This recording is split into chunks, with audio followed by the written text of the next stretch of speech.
Hello. Hey man, how you going? I'm doing great. How are you? Yeah, doing real good. Hey, the new album, it's awesome. It's really fun. You must be super proud of it so far and can't wait to release it to the rest of the world. Hey. Oh, damn. Thank you for saying that. That's awesome. I'm glad you got to give it a listen. And yeah, we're so stoked. I mean, it's been it was a really fun one to work on because I feel like we kind of get it now. Like we've it's only taken 10 records, but I feel like we know exactly what we want All Time Low to sound like. And so it's nice making music in a place where you feel really self-assured and confident about the tunes that you're writing and putting out there to the world. And I think yeah, I'm really looking forward to, our fans getting to hear it. How did the production of this album sort of change? Do you think there was something that sort of went into the creation of it that made you have that end result that you're so proud of? I mean, obviously, yeah, it's so many albums in. Was there something distinctly different on this one? I think it's a culmination of the last couple of records that we made. I think we really hit a stride when we wrote "Wake Up Sunshine" and then "Tell Me I'm Alive" on right after that. And I think a big part of what changed was it was a push towards uh, being a bit more self-governing of production and things like that. We launched our own record label. I launched my own writing publishing imprint and signed our our fifth Beatle, our aux player who plays on stage with us and tours with us. His name is Dan Swank. He's a really great writer and producer, and we partnered up on Sweet Heat songs. And so like we kind of this is a record that was fully self-produced, self-released, and I think that was kind of a pivotal piece, maybe that we've been missing, to just to because it forces you to back yourself. You know what I mean? There's like you're not trying to appease the person upstairs, so to speak, in any kind of way. And I think it really helped us to uh, put all of our effort behind what we were doing and not doubt too. I mean, there's always doubt, but to not doubt it too much and say it fully with our chests. You know what I mean? Yeah. Not having label pressures must change things a lot for you guys as well. But then it's adding other pressures with, like you said. I mean, it's on you now. So you don't have the pressures necessarily of people's perceived, value of the art that you're making because it's all you. But then at the same time, it all comes back to you. So there is no Yeah. there is no protection there. So it must be freeing but scary. But I think like that's probably something that so many years into your career must be so enjoyable to have that sensation of like, okay, there's a new feeling here again. There's something new, and there's a sense of like, okay, like it's new ground. For a band that's done so much. It's exactly that. It's a fear, but it's a new fear, and it's an exciting fear, and it's one that it's like it's a challenge, and it's a challenge that I think 20 years into a career, 10 albums into a career, we were ready to take on.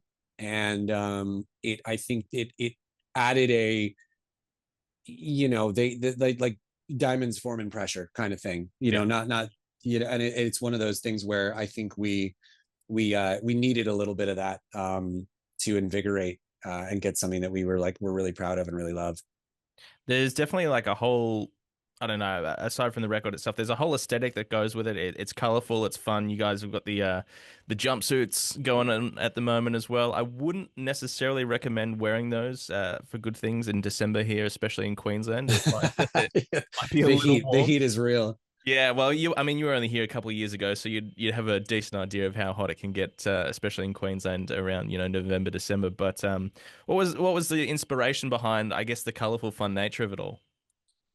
I think it's twofold. I think for me the visuals of the album, there's something kind of like there's childlike wonder to it, and I think we that was something we wanted to kind of juxtapose against the themes of the record, which are about um, reconnecting and falling back in love with something that's been long term. And I think there's something about framing it that way that felt interesting to us in the sense that like a lot of people still see us as the 19-year-olds that they first found out about when we were writing So Wrong It's Right and our first few albums. And so I think there's kind of this like slight irony in dressing this record up 10 albums in as like presenting it with this kind of childlike wonder Because the record's kind of about a rebirth. The record's about, you know, getting put through the ringer and coming out the other side and being like, I'm a new version of myself now. And it was also about falling back in love with the band. You know, when you do something long enough, you kind of have to find ways to reimagine and reinvent and reinvigorate. And I think that this process kind of got us there.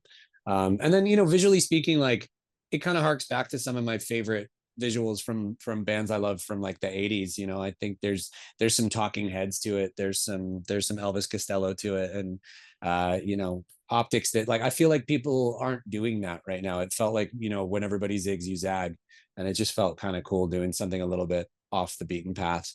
And I mean, and you can now because it's your choice. Yeah. Yeah. You're in the driving seat. Yeah, I guess like on that musically, I mean, like there's the singles that have been released now that everybody's kind of getting a bit of an idea about the sound. But was there any particular, I guess, inspiration that you guys drew from in this one sonically, where you felt like, okay, I've been listening to this more, or maybe a band that you've been on tour with recently, or sort of new music that's been coming out that might have, I guess, inspired you as a songwriter and primary creative of the band to sort of push things in a different direction? You know, I think we take inspiration and influence from all over the place. You know, I think one of the things I look at a lot is that I really don't listen to, I guess, the genre that we get sort of categorized into, which is like that pop punk, pop rock, emo, whatever you want to call it. Mm. Like I don't really listen to that, to much of that genre. And so for me, like a lot of the inspirations come from music I grew up on, which is stuff I listened to that my parents listened to, like the Beatles and Pink Floyd and Genesis and Prince and Quincy, and there's a bit of that on the record, but then there's also like, you know, on a song like Tread Water with Rustin Kelly, it's like that song put its hand up because the Nashville, we were recording in Nashville, and like that song, even though I think it's a you know, through and through an all-time low song, but it's got a bit of Nashville on there. There's a little bit of country to that one. And you know, it kind of uh invited the question, like, you know, do we bring someone from that world into this song? And Rustin kind of was down to do it. And I think it kind of helped give the song life. And so I think pulling from unexpected places like that, you know, Sugar, which has JoJo on it, you know, has a little bit of an R&B feel to it,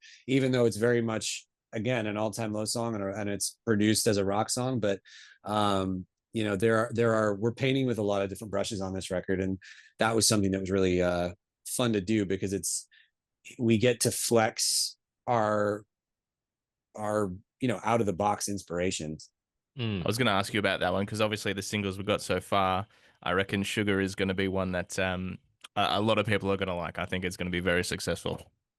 Hell yeah, I'd love to hear it.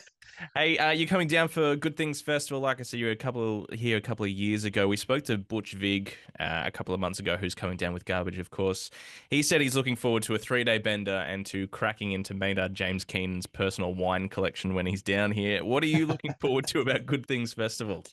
Well said, Butch. Can I just take his answer and say the Yeah. same thing? Well, there might be I another just room at the table. Yeah, I'd like to just parrot that one. That's amazing. No, we've been coming to Australia for a long time, and we've been fortunate to get over there quite a few times. And something that always stands out to me is just how lovely people are in Australia. We're always treated with like so much kindness and like open arms, and the fan base there is really welcoming and really excited. And you know, I think that energy comes across at the shows. We've never come away from an Australia tour going like, damn, those shows were kind of mid. You know what I mean? Like Yeah, yeah. it's always the best vibes and the best energy. So you know, it'll be nice. We're working our way through a US tour right now. We just started, and the fact that we get to kind of cap off the year of touring with a pop overseas to you guys is like the perfect way to end the year, I think. Yeah, nice. No, I mean we're so grateful to have you here, and Good Things is definitely going to be a it's going to be a time. I mean, it's one of those festivals that people look forward to. It's our summer festival season. We definitely don't get enough of the hard rock metal festival stuff over here, so when it happens, people really come together and celebrate it, and it's gonna be a time. But yeah, the jumpsuits, I cannot stress enough. Is that something that you're planning on wearing? Are you wearing them on stage at the moment in the US in the fall? No, it's gonna be short shorts and tank tops for me only. Even if Yeah, they have to be good red, pick. I'll still color code and color coordinate, but as little clothing as possible, I think. Yeah, Yeah. good shout. Hey, I know it's strictly business, and we should be talking about the album and the tour and all that thing. But I have to ask you: is there going to be any more Simple Creatures ever? Oh, I love that question. It's I don't know. I Please mean, say yes. yeah, it's a really tough one to answer because when we started Simple Creatures, we kind of said like it can't take the front seat to our day jobs, Yeah, of and course. that day jobs being Blink and All Time Low. And Blink has just been on a tear, obviously. Like they made an incredible record and have been touring for like what feels like 2 years straight now. So I feel like they're gonna want to take a bit of a nap soon Mm. and just like rest and have be normal. And then we're just firing up. So I think there's definitely a world like Mark and I are always in touch, and the it gets talked about, you know what I mean, and that's enough, I think, to That's say that not a there's no. yeah, that's enough to say that there's hope for a future project. I think if the stars align and we both uh get some downtime together, then that's when the group texts start firing up and we're like, hey, we getting in the studio, what are we doing? So we'll see. I would love to do it again for sure.